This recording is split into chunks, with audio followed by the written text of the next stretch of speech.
골로새서 2장 8절 누가 착과 헛된 속임수로 너희를 노약할까 주의하라.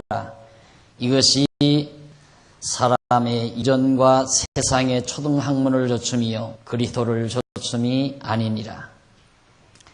거기까지 한 절 봉독해 드렸습니다. 우리는 지금 성경신학의 방법에 대해서 공부하고 있습니다. 그 방법 중에 잘된 방법 말고 잘못된 방법. 쉽게 말하면 학문을 어떻게 할 것인가, 다른 말로 말하면 진리를 어떻게 찾을 것인가 라는 말도 됩니다. 진리를 어떻게 찾을 것인가, 학문을 어떤 방법으로 할 것인가. 그런데 그 학문하는 방법 가운데 잘못된 방법이 있는데 그걸 통틀어서 철학적 방법이라고 한다 하는 얘기입니다. 그래서 여러분들이 가지고 계신 교재 50페이지에 보시면은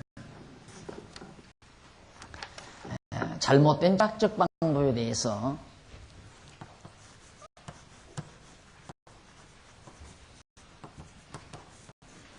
첫째가 지난번 우리가 공부했던 이성에 의한 사색적 방법.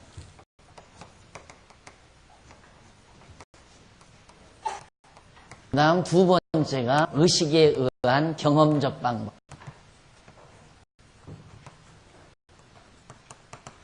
이 두 가지가 잘못된 학문 방법이에요. 이게 철학적 방법이고, 철학적 학문 방법은 잘못된 거다 이 말이죠. 그러니까 성경신학을 철학적 방법으로 하면 안 된다. 그러면 철학적 방법이 왜 잘못된 것인가 우리가 지금 정리를 하는 거거든요. 지난번 우리가 사색적 방법이 왜 잘못된 것인가, 이것은 결론적으로 말해서 궤변에 지나지 않는다. 궤변에, 진리가 아니라 궤변에 가깝다. 왜냐하면 사람이 생각을 하는 것은 망상일 수가 있죠. 궤변이라는 건 망상에서 나오잖아요. 망상. 아주. 그래서 사람은 얼마든지 망상을 할 수 있죠.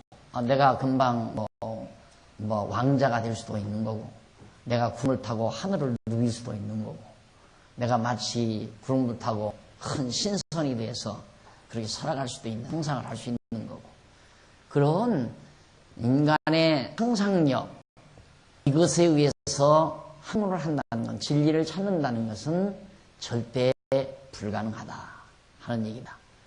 그래서 저런 사색에 의해서 철학을 하는, 학문을 하는 자들이 철학자인데, 그래서 학자마다 달라. 철학자마다 주장이 다르고 이론이 다르고 또한 논리 전개가 다 달라요. 학자마다. 왜? 사색에서 나오니까 사색하는 거야, 생각하는 거야. 누구나 다 할 수 있잖아요. 그런데 이제 그러면 또 하나는 철학 방법이 사색적 방법만이 아니라 경험적 방법인데, 사색만 한다면 잘못된 것이다. 실제로 경험을 해야 된다. 내가 지난번 제 3여전도의 세미나 때도 말씀한 얘기지만, 남편들이 아내의 아픔을 모른다, 알 수 없다. 그걸 알기 원하는 것은 그건 정말 망상이에요. 망상. 아내가 아이를 가지고 그 잉태의 고통과 해산의 고통을 아내는 경험을 했기 때문에 알아요. 얼마나 아프다는 거, 얼마나 고통스럽다는 걸 경험을 했으니까 알아요. 그런데 남편들은 상상만 할 뿐이에요. 굉장히 아픈가 보다, 정말 공스러운가 보다, 이렇지 얼마나 고통스럽다라고 경험에서 나오는 말을 못한다 그 말이에요. 그러니까 진리라면 상상만 할 게 아니라 경험도 해야 알게 되잖아요. 그러니까 이제 경험만 주장하는 사람이 있어요. 경험해야 한다. 그래서 경험적 방법에 의해서 진리를, 학문을 추구해 가려고 노력하는 것이 철학적 방법의 한 계열로 나타나는 겁니다. 그런데 의식에 의한 경험적 방법, 한쪽 가로 2번 나오죠. 방법은 인간이 경험한 스스로의 감정 주정 혹은 의식이 지식의 궁극적인 원천이라는 대전제로부터 출발을 해요. 모든 지식은 또한 진리는 인간 경험에서 나온다. 그러니까 산중에서 산골짜기에서 이제 화전을 하는 아저씨는 경험을 통해서 이때쯤이면 화전을 해서 밭을 갈아엎어가지고 감자종을 잘라서 묻어야 된다. 방통에 살아요. 조금 일찍 하면 서리를 맞아서 잘못하면 얼어 죽는다. 늦으면 결실이 적다. 열매가 적다.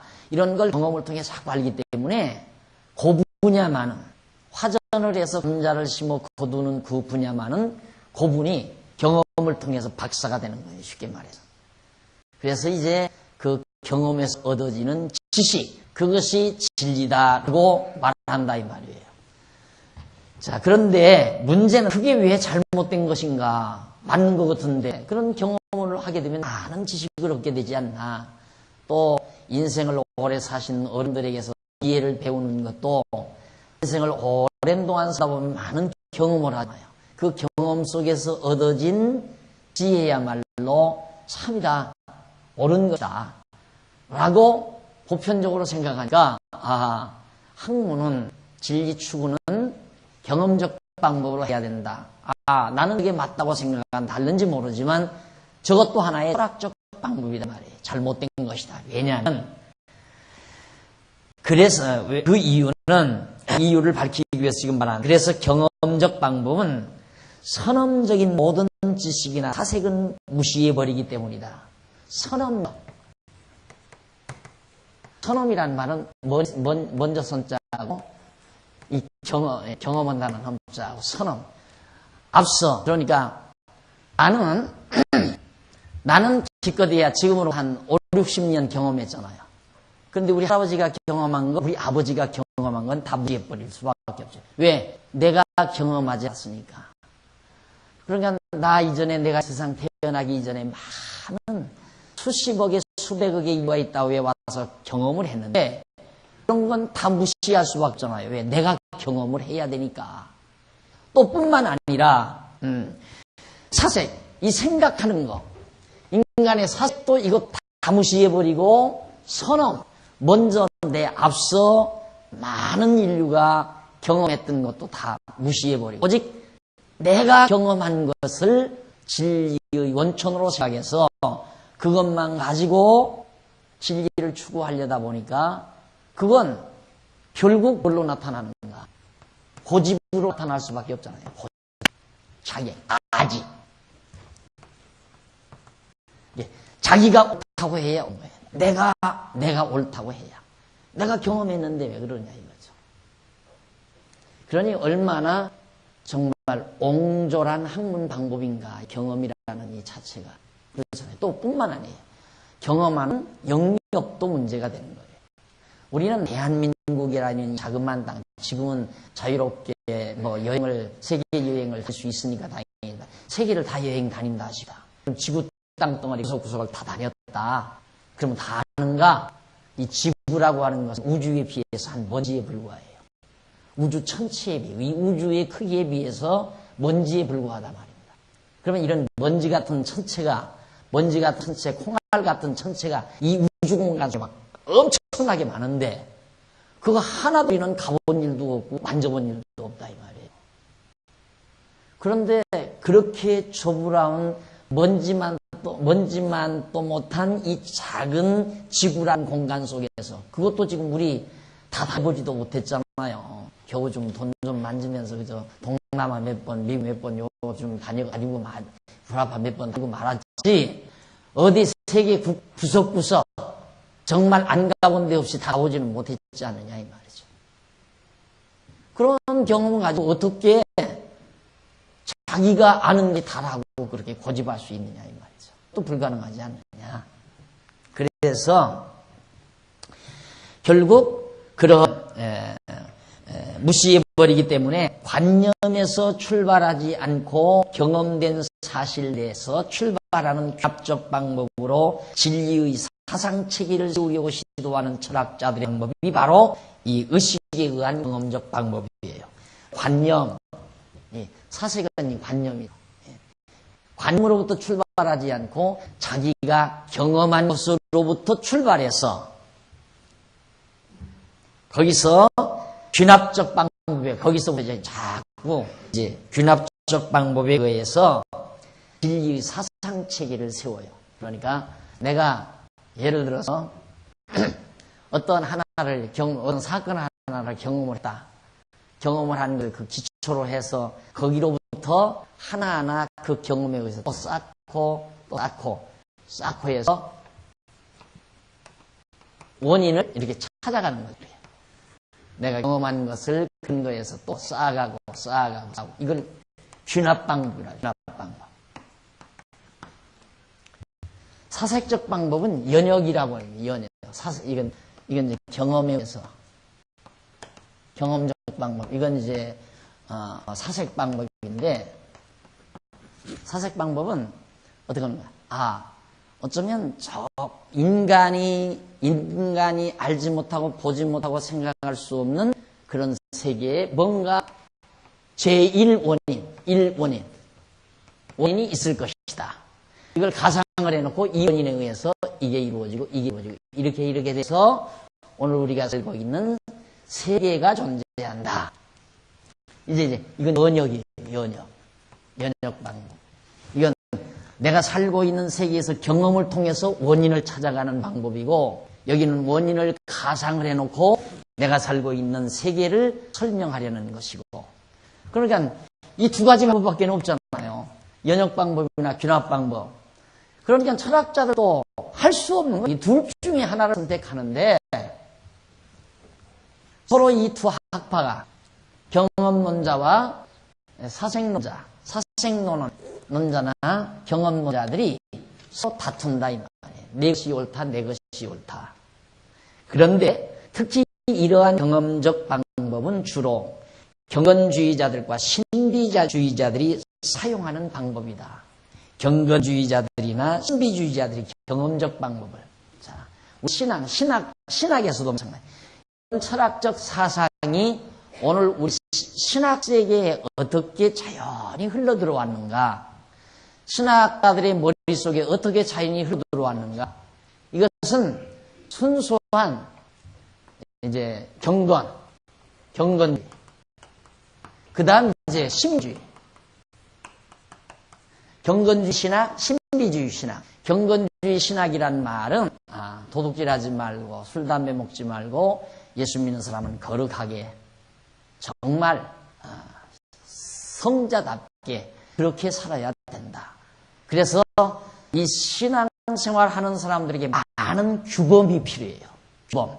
일주일에 한 번은 금식을 해야 되고 매주일 아침 어떻게 해야 되고 그 생활을 다 규범적으로 짜서 소위 경건한 생활이라고 그러죠. 신을 숭배하는 경건 생활. 그래서 이 경건주의 신앙은 경험을 바탕으로 하죠. 야, 정말 우람하게 성당을 지어놓고, 우람한 성당을 지어놓고, 내가 정말, 정말 권위 있는 그런 의복을, 어떤 성의를 입고, 그 다음 성당에 가서 무릎을 꿇고 눈을 감고 차분하게 있으니까 정말 신의 음성이 나에게 들려오는 것 같고, 신의 음성이 나에게 지금 씌우는 것 같더라. 그런 경험을 굉장히 강조하는 거예요. 그래서 성도들이 자꾸 이런 경건주의에 빠지게 되면 의식주의자가 되는 거예요. 그래서 뭘 제도를 만들고 의복을 새롭게 만들고 분위기를 잡고 형식을 갖추고 그렇게 하다 보면 사람이 자연스럽게 거기에 자기가 몰입되잖아요. 거기에서 무슨 야릇한 느낌을 받는다 이거죠. 그런 경험을 하게 돼요. 경건주의자들이에요. 여러분 우리 장안중앙교회에서 전혀 그런 걸 여러분 못 느끼잖아요. 전혀 그런 거 없잖아요. 자유롭게. 그래서 오죽하면 제가 너무 이게 이렇게 앉히는 게 흐트러져서 자리를 두 줄만 내야 되겠다 이렇게 생겨서 그것도 좀 하다가 아니 그걸 내가 구태여 왜 그러는가 아무데나 앉게 놔드리지. 그래서 그것도 이제는 포기해버려서 포기했는데 아직도 안내자들이 옛날에 있어서 이렇게 앞으로 앉으시라고 그러는데 하는데 어림도 없죠. 일반 교회 같은 경우는 막 일사천리 딱 하면 그냥 정하게 그 다음 뭐 여기서 치워버렸네 이제 하도 안 쓰니까 이런 거 치워버렸네. 땅 올리면 쥐죽은 소리 못하잖아요. 일사천리 일어났다 앉았다 그 다음 꼭 기도할 때는 뭐 어떤 자세로 우리 개신교는 또 그래요. 부교는 막 뭘 쓰고 그 다음 앉았다 일어났다 뭐 일일이 뭐 이러고 가서 뭘 받아서 먹고 뭐 그 다음 이런 의식을 가지고 이게 전부 경건주의의 산물들이에요. 그러니까 이게 얼마나 인간을 억압하는 행위인가. 인간 자체를 확 사로잡아버린 뭘로? 신의 이름으로. 그래서 그런 걸 경험하도록 경험론 바탕에 의해서 이런 제도를 만들어서 경건주의 신학을 만들어서 인간으로 하여금 종교적인 심성을 충족시키는 하나의 결과를 가져다 준다 이 말이죠. 이게 바로 이런 경험적 철학적 방법의 잘못된 한 축으로부터 신학 세계에 이런 경건주의 신학이 차분하게 밀고 들어왔다. 그럼 신비주의는 뭐냐? 신비주의는 봤다, 들었다 이 말이에요. 나는 기도에서 병났다. 내가 경험했다 이 말이에요. 내가 눈으로 보이더라. 그리고 들리더라. 내 몸에 진동이 오더라. 내 등골에 불덩어리가 떨어졌다. 내 가슴에 막 불이 와서 안기더라. 환상을 보았다. 경험했다 이 말이에요. 이게 신비주의예요. 그러니까 이런 방법이 먹혀 들어가요. 그러니까 무식 대중에게는 이 경험적 방법이 제일. 그러니까 고집이죠. 무식하면 고집이 세다고 그러잖아요. 무식하면. 예. 무식한 할아버지 설득시키기가 제일 어려운 거예요. 여러분 산골에서 화전에서 감자 이렇게 캐먹는 분에게 아저씨 이렇게 살지 말고 이 산 이거 나한테 팔아가지고 내가 돈 올릴 테니까 난 여기다 조선 묘를 쓰려고 한다. 이 산 팔아서 내가 5억을 테니까 5억 받아가지고 가서 저 시내에 간 1억 5천 주면 아파트 한 30평짜리 잘 살 수 있습니다. 밑에 지방도시에서 살 수 있으니까 사고 나머지 돈 가지고 어떻게 투자해서 장사했고 먹고 살면 훨씬 낫습니다. 필요 없어요. 나는 이거다 이거야. 내 일평생 이렇게 경험하고 산 거다 이 말이에요. 그러니까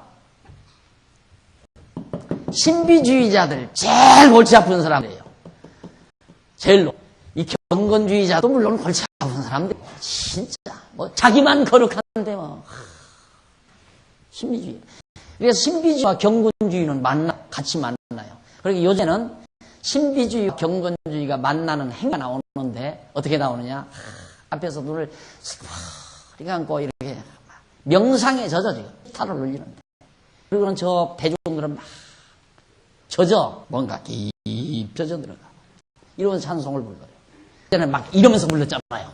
감정만 불렀겠는데 이제는 이걸 짬뽕 시켜가지고 경건주의와 신비주의가 같이 만나서 무식 대중들을 종교적 심성을 만족시키는 행위가 지금 교회 안에 파다하게 일고 있다 이거예요. 이게 자연스럽게 일로로 끼어들어간 거예요. 쉽게 말하면 경험적 방법, 철학적 잘못된 방법의 경험적 방법 속으로 신학세계도 경건주의 신학이나 신비주의 신학이 자연스럽게 파고들겠다. 그 영향을 받게 됐다 이 말이에요. 그래서 이와 같은 방법이 신학 연구에 적용되는 경우에도 앞서와 같이 신학 체계가 51페이지죠. 신학 체계 자체가 경험적 방법에 의하여 이미 체계화된 철학적 원리 체계에 흡수되는 현상을 나타나게 되죠. 이러한 현상 때문에 올바른 신학 정립에 커다란 장애가 되고 있는 거예요. 그리고 경험적 방법은 어디까지나 개인적이고 주관적이서 진리의 보편성과 객관성이 결여되기 때문에 온당한 진리 추구 방법이 절대 될 수가 없다. 경험적 방법은 우선 개인적이에요.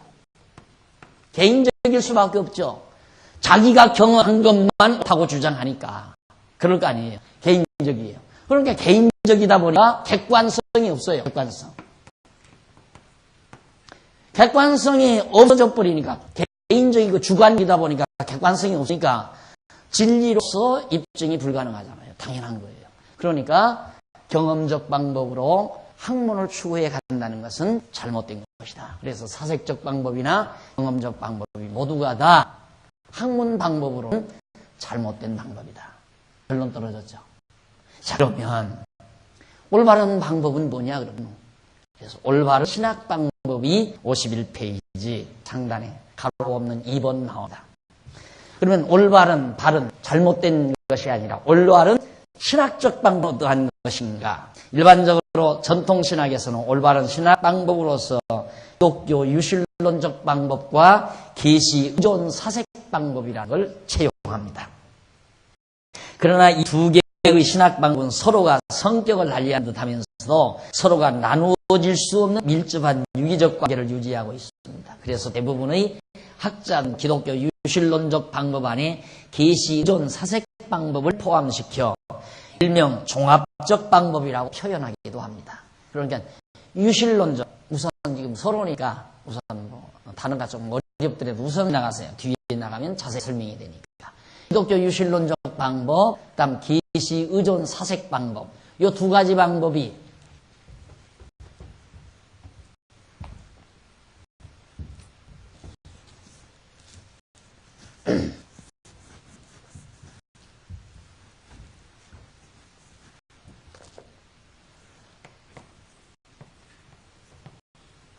올바른 방법,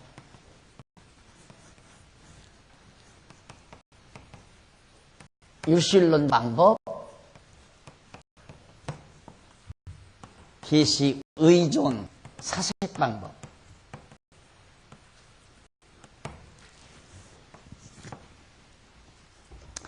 이 두 가지가 올바른 방법으로 정리가 되되, 이 두 개는 서로 나뉘어질 수 있는 성질의 것이 아니라 두 개는 나뉘어질 수 없는 아주 밀접한 유기적 관계를 지니고 있다.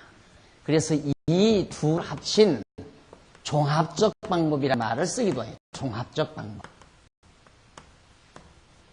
유실론적 방법과 계시의존 사색 방법을 다 함께 포함해서 사용하는 종합적 방법이 올바른 신학 방법이다 라는 뜻입니다. 자, 그러면 그래서 대부분의 학자들은 기독교 유실론적 방법 안에 계시의존 사색 방법을 포함시켜 일명 종합적 방법이라고 표현하기도 한다.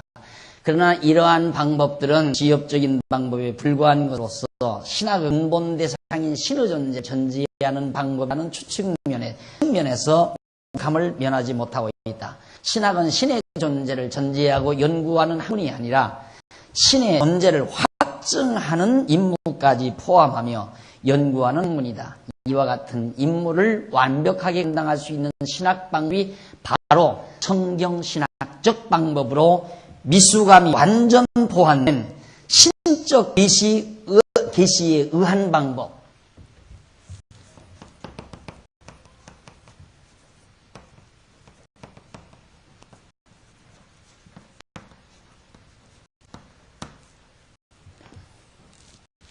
일리는 있다 이 말이죠. 유실론적 방법이나 계시의존 사색 방법이나 일리는 있는데 이걸로는 완벽할 수가 없다. 왜냐하면 이것은 하나님에 대해서 그냥 연구하는 학문이에요. 신에 대해서. 그런데 우리는 하나님에 대해서 연구만 하는 것이 아니라 신의 존재를 확증해야 된다는 사명까지를 포함한 학문이어야 된다.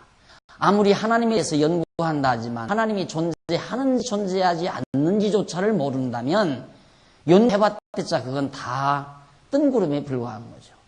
존재하는지 존재하지 않는지가 확정이 안 돼 있는데 하나님에 대해서 연구하면서 무슨 필요가 있어요. 근사한 어떤 일이 나왔다 하십시다.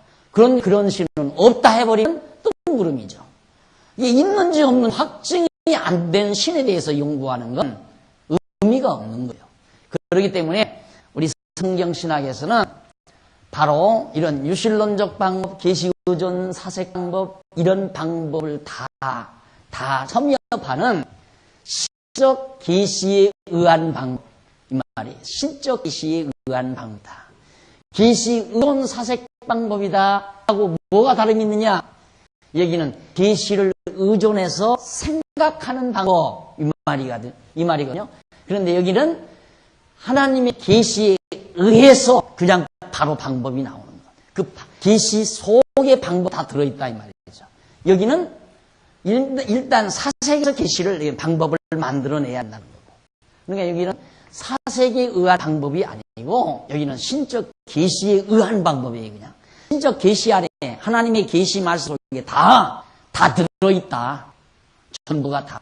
그래서 성경 신학이 제창하는 신학적 방법은 신적 계시에 의한 방법. 이것이 우리가 제창하는 신학 방법이다라는 것을 지금 정리해드리기 위해서 말씀을 드리는 겁니다. 그래 첫째 한쪽 1번 기독교 유실론적 방법 정리해 보십시다. 신학 방법에 있어서 기독교 유실론적 방법은 하나님을 만사의 주관자요 만물을 창조주시며 모든 지식의 근원이신 절대적인 존재자로 인식하는 것으로부터 출발한다. 그냥 인식.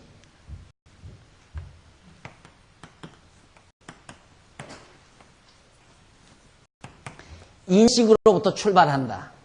확증으로부터 출발하는 게 아니라 그렇게 인정해서 알고 있는 것으로부터 출발한다. 그러니까 신은 창조주고 절대자이다. 네, 여기 나오죠. 만물을 창조주시며 지식의 근본이신 절대자. 또 뿐만 아니라 그 앞서 하나님은 만사의 주관자다. 만사를 주관하시고 만물을 창조하시며 모든 지식의 근본이신 하나님이시다라고 인정해서 알고 아는 데서부터 출발한다. 그분이 있다 없다는 정리를 안 하는 거예요. 그런 분이 있다 없다는. 그러니까 철학과 똑같은 거예요. 아까 여기 지웠는데 철학에서도 제1원인이 있을 것이다 라는 가상을 해요. 철학자들이. 그게 아까 뭐라고 이게 연역적 방법에 의한 제1원인에 의해서 어떻게 되고 어떻게 돼서 오늘 우리가 살고 있는 세계가 이루어지고 어떻게 돼서 나는 존재가 이렇게 존재하게 됐을 것이다 라고 상상을 해서 만들어 놓은 사적 방법에 의한 진리. 그건 잘못된 거죠. 그런데 신학 똑같은 방법이에요. 인식으로부터 출발한다는 건 천지만물 창조하시고 주관하시고 섭리하시는 신이 존재할 것이다라고 하는 그 인식으로부터 출발한다. 확증으로부터 출발하는 게 아니라. 그러니까 철학이나 똑같아요. 신학이라는 것이. 전통적인 신학이라는 게 철학적, 잘못된 철학적 방법이 똑같이 사색적 방법에 의해서 아까 이거 경건주의나 신비주의는 경험적 방법에 의한 철학의 영향을 받은 거고 신학의 영향은 경건주의 말고 신비주의 말고 그냥 개혁파 신학의 영향은 이런 사색적 방법의 철학적 사고의 영향을 많이 받은 것이다. 그래서 인식으로부터 출발한다. 확증으로부터 출발하는 게 아니라 신의 존재를 확실히 증명해놓고 출발하는 게 아니다. 그런 신은 존재할 것이다 라는 가상을 하는 거예요. 누구도 신 존재를 증명하지를 못한다. 그래서 여러분 철학이나 신학이나 모든 학문 세계에서 가장 중요한 것이 뭐냐? 가장 원인이거든요. 원인, 과정, 결과. 자, 원인과 과정과 결과 이건데 모든 과학이나 모든 사색이나 모든 건 과정에 대한 거예요. 과정. 이 과정. 과학도 이제 이 경험은 이제 과학으로 빠져나가고, 과학. 일일이 경험을 해야 되니까. 그러니까 인간들이 지금 학문한다는 건 과정을 연구하는 거예요. 전부 과정만. 과정만 연구하면서 여기를 상상만 하는 거죠. 여기를. 그러니까 이것은 경험으로, 이것은 사색으로, 이런 사색으로. 그래서 헬라 철학이라는 것이 항상 이 두 가지를 해가면서 이제 결과를 끌어내려고 노력하는 겁니다. 이걸 알 수가 없어요. 과정만 알지. 그러니까 과정만 안 상태에서는 결과를 알 수가 없어요. 그래서 모든 학문이 결론이 없다. 왜? 동기와 서론이 없으니까 결론도 없죠. 과정적 논리만 남아있는 거예요. 과정적인 얘기만. 과정적인 얘기 아무리 얘기해봤자 결론이 없는 걸. 그러니까 예를 들어서 우리나라 역사도 뭐 인군이 어떻게 돼서 어떻게 고조선 시대를 지나 어떻게 해서 뭐 오늘의 이 대한민국이 여겼다 이런 과정은 다 설명해요. 그런데 그 원인이 어떻게 돼서 그렇게 시작이 됐느냐? 앞으로 우리나라의 대한민국의 결론은 어떻게 맺어질 것인가? 아무도 그거 설명할 수가 없죠. 과정만 알 뿐이지. 그러니까 모든 학문은 과정에 대한 이론뿐이지 해답이 있을 수 없고 그 원인을 찾을 수가 없다. 원인 없는 학문은 결론도 없다.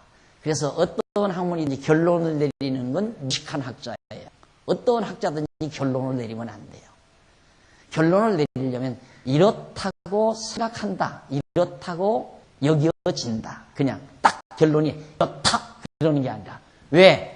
그래야 혹시라도 다른 문제가 있으면 싹 빠져나갈 수 있으니까. 정확한 해답이 없는 거죠. 자, 정확한 해답이 그러니까 절대 진리가 없는 거고, 절대 진리가 없으니까 각자 멋대로 살아라. 내 멋대로 생각해라. 이것이 개인주의요. 이것이 소위 자본주의 경제를 나눠놓는 결과가 이루어지는 거고, 이것이 인본주의의 기초고, 그런 거랍니다. 자, 그러면, 이렇게 돼져서 결국은 출발을 하는데, 즉, 하나님에 관한, 위에서 두 번째 줄, 인간 조금 지나서 52페이지, 즉, 하나님에 관한 지식에 의하여 모든 사물에 대한 지식을 얻을 수 있다는 논리다. 하나님에 관한 지식에 의하여 모든 사물에 대한 지식. 그러니까 하나님에 대해서 인식하고서 거기로부터 모든 사물에 대한 지식. 사물 지식인 신인식. 하나님을 인식하면서 모든 역사나 만물에 대한 지식을 우리는 얻을 수가 있을 거라는 가상을 하는 거예요. 그러니까 여기서 인식된 신은 가상적이에요. 가상적인 것. 이럴 것이다. 예를 들면, 우리가 보통 다 그렇게 가상하고 살잖아요. 자, 신은 정말 윤리적인 신으로서 악을 행한 자에게는 벌을 주고 선을 행한 자에게는 복을 준다. 악을 행한 자에게 저주하고 선을 행한 자에게 복을 준다. 이런 신인식을 대부분 다 가지고 있어. 신에 대해서 의식을 인식하는 사람들은 신은 상선벌하, 선한 자에게 상을 주고 악한 자에게 벌 준다. 이런 신인식 다 가지고 있는데 실제 그런 신인식에 의해서 사물, 쉽게 말해서 내가 살아간 역사를 해석하려고 하면 해석이 안 된다 이 말이에요. 그러면 저렇게 악독하게 전쟁을 일으키고 세계대전을 일으킨 저런 이 세계대전의 원흉들이 어떻게 세계 경제대국이 될 수 있느냐? 이상하다. 안 맞는 거 아니에요? 맞지를 않다 이 말이에요. 그러면 신인식대로 상선벌하게 신으로 인정된 그 신에 의해서 세계대전을 일으킨 원인 독일이나 일본은 벌써 그냥 완전히 그냥 음부로 다 들어가 버렸어요. 저런 잔인무도한 족속들은 이 세상에 남아서는 안 된다 이 말이에요. 그래서 지금 살아있는 모든 민족들은 어떻게든지 세계 평화만을 꿈꾸고 절대 핵무기 안 만들고 사람 죽이는 전쟁 안 하려고 애쓰는 민족만 이 땅에 살아야 되잖아요. 왜? 상선벌하 신이 있다고 한다면 그렇잖아요. 그렇게 안 된다. 그러니까 인식된 신에 의해서 역사가 해석이 안 되는 거예요. 인식된 신에 의해서 사물이 인식이 안 되고 물체도 인식이 안 되고 그러니까 그것도 비진리죠. 아니잖아요. 안 된단 말이에요. 절대로. 자, 그래서 그러므로 하나님에 관한 지식은 그 어떠한 지식도 얻을 수가 없는 것이다. 이러한 진리인식 방법들 가운데 연역적인 성격을 띠고 있는 듯이 보인다. 그러나 지식의 근본 목표가 사물에 대한 지식이 아니라 하나님에 관한 지식이기 때문에 반드시 연역적 과정을 지니고 있다고 단언할 수 있다. 이런 방법이 뭐냐? 이 신을 가상해 놓고 아까 말한 대로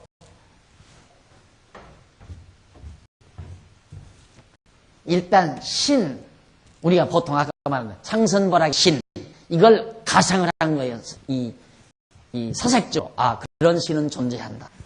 그리고 여기서부터 여기서 역사를 설명하려고 한다. 네, 역사를 보니까 악한 놈이 더 잘 돼. 사기친 사람들이 잘 되고, 백성들 포탈한 사람들이 잘 되고, 잘 먹고 잘 살아. 그러나 양심가들, 그래서 하루 벌어 하루 먹고 꼬박꼬박 땀의 대가로 먹고 사는 사람들, 여전히 어머니가 시장거리에서 노점상을 했는데 딸이 그 노점상을 인수받아 또 노점상을 하고 살아요. 그렇게 착한 사람이야. 그냥 배추 5원에 받아다가 700원 받는데도 너무 많이 받지 않나? 아유, 이거요 500원 주고 사왔는데 600원만 주세요. 조금은 남겨야 되잖아요. 이러면서 장사하는 사람들 얼마나 착하냐 말입니다. 그런 사람들은 여전히 땅 위에서 고생하고 공을 당하면서 산다 이 말이에요. 안 맞잖아요. 이 신과 역사 해석이 안 맞다 이 말이에요. 그러니까 이 신을 인정해놓고 차근차근 연역적으로 현실 역사를 해석하려고 하는 그게 연역적 방법에 속하는 거다. 저런 방법. 지금 이런 신인식하고 사물을 해석하려고 하는 학문 방법은 연역적 방법이다 그 말이에요. 그런데 신학은 어디까지나 지식의 근본 목표를 모든 사물에 대한 지식에 두는 것이 아니라 하나님에 관한 지식에 두는 것이다. 모든 사물에 대한 지식 어디까지나 신학이 아니라 신학의 부산물로서의 철학이나 과학 지식에 불과한 것이다. 결국 뭐냐?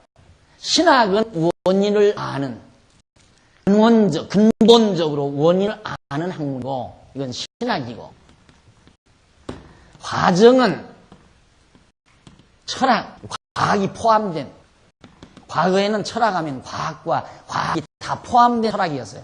그런데 워낙 이 사색적 방법에 의한 철학 내용이 궤변이기 때문에 말도 안 되는 궤변이라 이 말이에요. 그러니까 이것도 무슨 학문이야.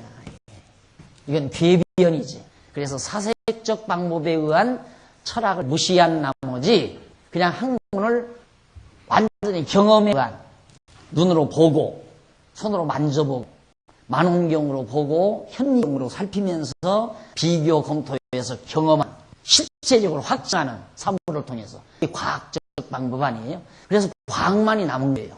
결국. 그럼 과학이란 뭐냐? 과정에 대한 설명이죠. 현재 존재하는 물체를 경험에 의해서 살피고 비교, 검토, 실험을 통해서 해답을 얻으려는 노력이에요. 그러니까 이건 과정학문이에요. 과정학문. 이건 원인학문이고. 그럼 원인을 알고 과정을 알면 결과, 해답은 완벽하게 떨어진다. 모든 해답을 떨어뜨릴 수 있다 이 말이죠. 오늘 또 신입부 미팅을 가졌는데 바로 그분이 이제 대구에서 말씀을 오전에 접한 분이 여기 계신지 모르겠네요. 그런데 그 말이 이거 우리가 무시하면 안 돼요. 이걸 원인에 의해서 재해석을 해야죠. 원인과 완전히 접선을 시켜야 돼요. 접촉을. 뿌리거든요. 뿌리. 이건 줄기고 이건 가지와 열매. 열매는 가지. 열매는 가지에서 맺잖아. 그렇죠? 그러니까 우리 학문도 뿌리가 없으면 줄기가 있어도 필요 없어요. 열매를 맺죠. 그러니까 뿌리와 줄기는 잘 연계돼야 돼요. 그리고 나면 반드시 많은 가지가 무수한 가지에서 열매를 맺게 되죠. 그러니까 지금 현재 신앙연구원에서 노력한 그 노력은 뭐냐면 원인이 뿌리는 지금 우리가 찾았잖아요. 성경신학이라고 하는 걸 찾아냈어요. 찾아냈는데 뿌리는 있는데 줄기를 만들어야 되잖아요. 이 줄기는 이미 많아요. 국립도서관에 가면 막 태산처럼 이론들이 져 있어요. 모든 과학적 이론, 모든 문화적 이론, 정치적 이론, 경제적 이론, 온갖 이론 체계들이 가득 쌓여있다 이 말입니다. 그걸 여하이 성경신학이라는 뿌리와 잘 매칭을 시키느냐. 그게 매우 중요한 작업이라. 그걸 지금 여러분들이 지금 요즘 로고스 사본에서 맛보잖아요. 역사라고 하는 것을 이 지상에서 이루어진 역사를 성경신학과 매칭을 시키니까 아주 분명한 해답이 떨어지는 정확한 이론을 지금 여러분들이 공부하고 있잖아요. 오늘 낮에도 지금 오전 시간도 공부한 기간 세계사를 세계사를 완전히 성경신학적으로 딱 정리해서 풀어지니까 역사에 대한 해답이 떨어지잖아요. 답이. 이것이 바로 우리가 해나가려고 하는 과정이에요. 그러니까 이 과정적 작업. 뿌리는 이미 존재하는 거예요. 성경이 이미 있잖아요. 그 성경에서의 뿌리의 구체적인 이론을 우리가 찾은 거예요.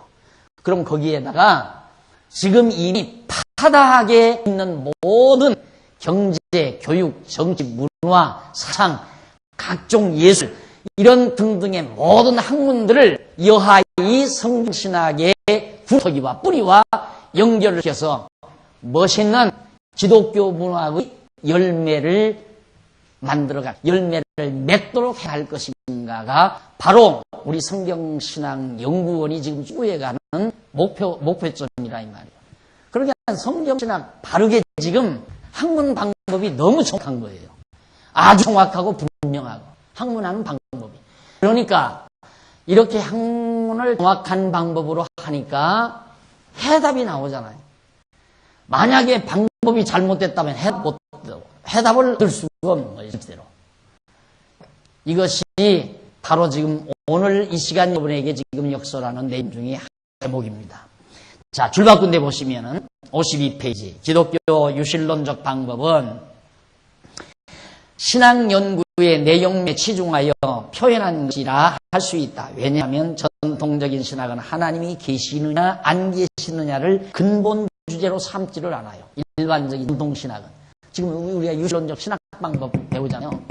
유실론 신학 방법은 하나님을 인식하는 데서부터 하나님은 이런 하나님일 것이다.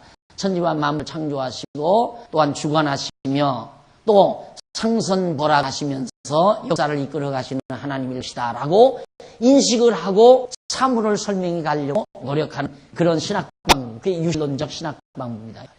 그건 철학적인 냄새가 물씬 풍기는 거예요. 그러나 우리가 거기서 받아들이는 건 유실론적이라는 말에 우리가 조금 이제 관심을 가지는 거예요.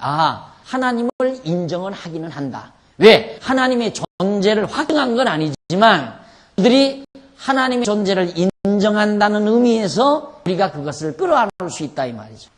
너희들이 인정하는 그 하나님은 그 신은 당신들이 생각하는 것처럼 그렇게 상선벌악의 신이 아니다. 이런 신이다라고 이 시를 통해서 말하면서 이러이러기 때문에 그 신은 가상하고 인식만 하는 게 아니라 확증된 신이다. 존재가 확증된 신이다. 우리가 그걸 덧붙여줄 수 있는. 그래서 이 유실론적 방법은 우리가 끌어안을 수 있다 이 말이죠. 성경신학 연구 방법에서. 그래서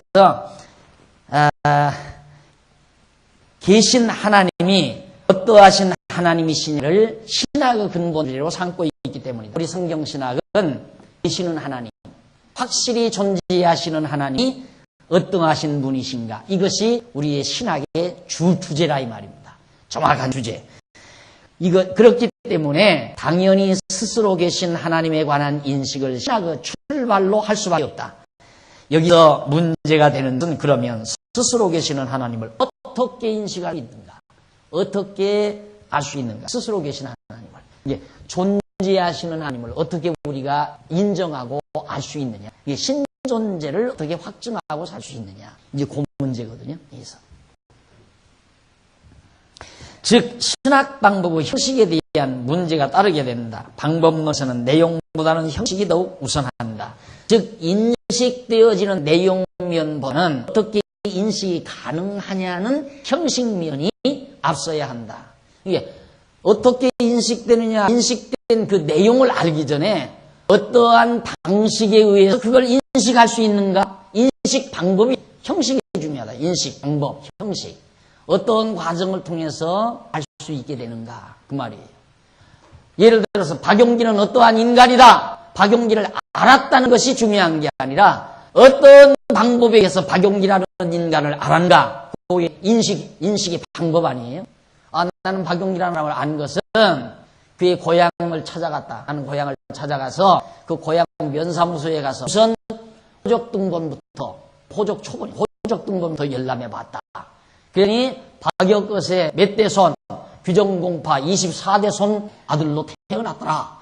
이래가지고 거기서부터 살았는데 어린 시절은 어떻게 보냈고 또 초등학교는 어디를 다녔고 어떻게 컸으며 자라는 과정이 어떻고 성격은 어떻고 그가 관심사는 뭐였고 그의 가치관은 뭐였으며 이런 것들을 다 이런 과정을 통해서 알아봐라. 그게 바로 인식의 방식 아닙니까? 인식 방식.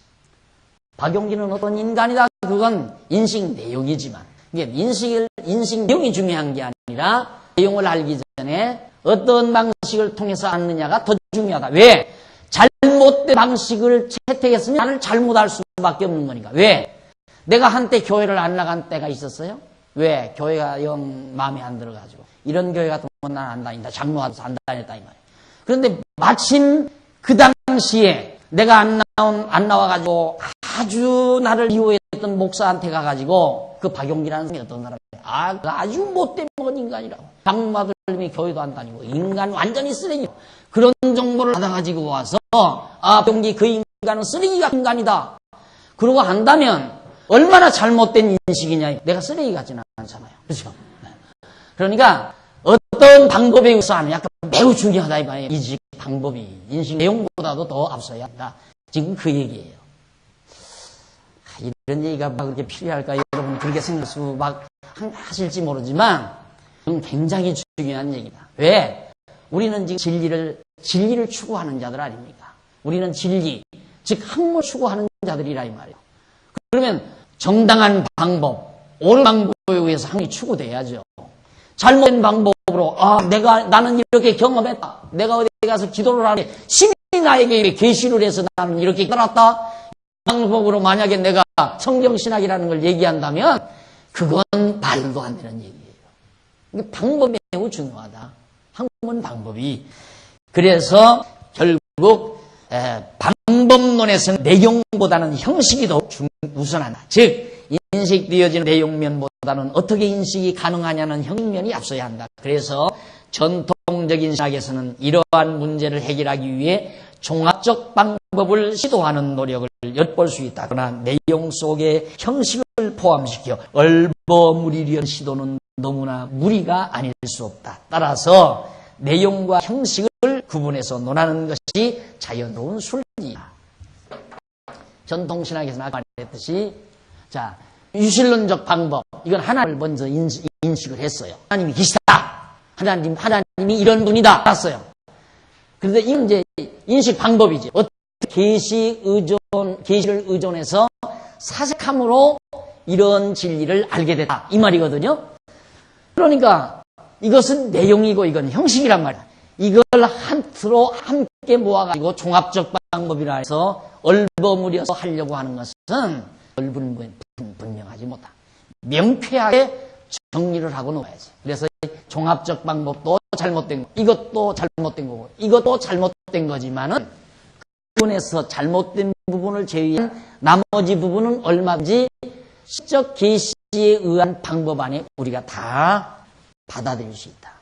다 안을 수 있다. 함유할 수 있다 이 말이에요. 그래서 신적 계시에 의한 방법이 바로 성경신학의 방법이라는 말을 강조하기 위해서 지금 드리는 말씀입니다. 그 다음 계시 의존 사색 방법 두 번째예요. 두 번째. 자, 조금 한번 보시고요. 신학 방법에 있어서 계시 의존 사색 방법은 타락한 인간의 이성적 지혜는 절대로 하나님을 알 수 없고 오직 하나님께서 자신을 드러내어 보여주신 계시에 의존해서만 할 수 있다는 사실로부터 출발하죠. 그렇죠. 하나님이 당신을 드러내지 않으면 누구도 모르잖아요. 만약에 내가 여러분 앞에 내 이름도 안 밝히고 내 주민등록도 밝히지 않고 아무 말도 내가 말하지 않고 있다. 그럼 나에 대해서 어떻게 알아요? 아무도 모르잖아요. 그러듯이 하나님도 하나님 자신이 침묵하고 있는 누구도 알 수 없다 이 말이죠. 그러니까 하나님이 당신을 열어 보여줘야 된다. 이게 계시라고 그러잖아요. 열어 보여줘야 된다. 하나님이 당신을 우리에게 알려줘야 우리가 알지 알려주지 않으면 아무도 모른다. 그렇기 때문에 우리는 하나님의 계시에 의존해서 사색함으로 연구해내야 한다. 이게 이제 계시 의존 사색 방법. 그러니까 여기까지는 우리와 같잖아요. 계시에 의한 방법이나 계시에 의존한 한다는 거나 그게 그거니까. 근데 의존이란 말이 좀 빈약한 거죠. 그걸 좀 의존해서 내가 좀 뭔 일을 해야 되겠는데 내가 힘이 약하니까 강한 좀 내가 의지해서 내 힘도 있고 강한 사람의 힘도 못해서 내가 하겠다. 나는 뭘 하는가? 내가 사색하겠다. 이게 성경을 의존해서 내가 사색함으로 신학을 해나겠다 이 말이에요. 그러니까 여기도 사색이라고 하는 인간 노력의 산물인 사색적 방법의 신학 요소가 철학적 잘못된 요소가 여기 가미된 물들어온 부분이다 이 말이에요. 이게 이래서 이제 이 제목 자체가 잘못됐다는 거죠. 의존이 아니라 의해. 완전히 하나님의 계시에 의한 방법이에요. 그냥 하나님의 말씀 계시에 의해서 그 자체로 우리는 학문으로 나간다. 이제 이 얘기다. 자, 그러면 원인은 그렇게 한다지만 과정은 그럴 수가 없잖아요. 천만의 말이에요. 이 과정도 따라서 전부 이건 일반 계시죠. 일반 계시. 역사, 사물, 태양, 달, 별, 천체 이거 다 하나님 일반 계시의 작품 아닙니까? 여기는 이제 특별 계시. 특별 계시. 이것은 이제 성경이고요. 성경 66권 성경. 그 특별 계시고. 그러니까 성경 신학의 근본 뿌리는 성경 자체 완전히 신적 계시에 의한 성경 계시에 의해서 성경 신학의 뿌리가 나오고 그다음 성경 신학의 줄기는 일반 계시에 의한 성경신학이 나온다. 이제 성경신학의 많은 가지들. 정치학도, 교육학도, 경제학도, 해석학도, 윤리학도 다 나오죠. 지금. 전부 다. 그러니까 이렇게 얘기하니까 오죽하면 지난번 날들어. 기독교 부부학을 가르쳐 달래. 그 학문 아니에요? 부부학 학문.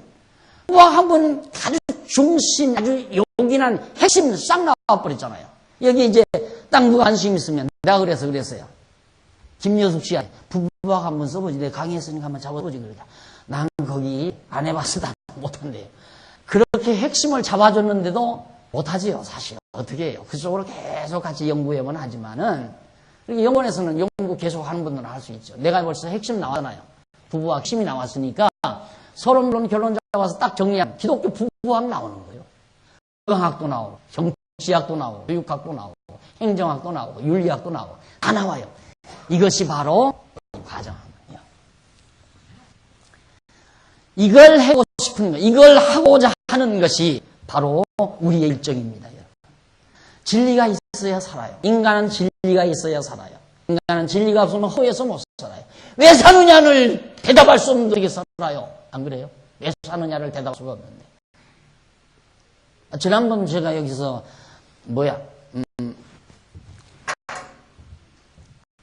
추도 예배를 드렸는데, 추도식에서, 추도식 하면서 예배 시간에 설교를 했더니 그 설교 듣고는 할 맛이 없다고 그러더라니까.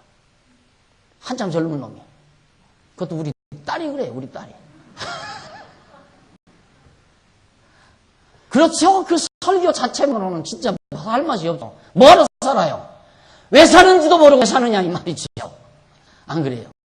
이 진리 없이는 우리가 못 사는 게 인간인데, 그래서 인간으로 살고 그냥 짐승으로 산 거예요. 배고프면 먹고, 피곤하면 자고, 때가 되면 짝짓기 해서 손 버티고, 그러면 사는 게 짐승처럼. 뭐가 있어요? 똑같죠? 그러나, 사랑으로 살려면 답을 나와요. 답이 떨어져야 한다, 이 말이죠. 왜?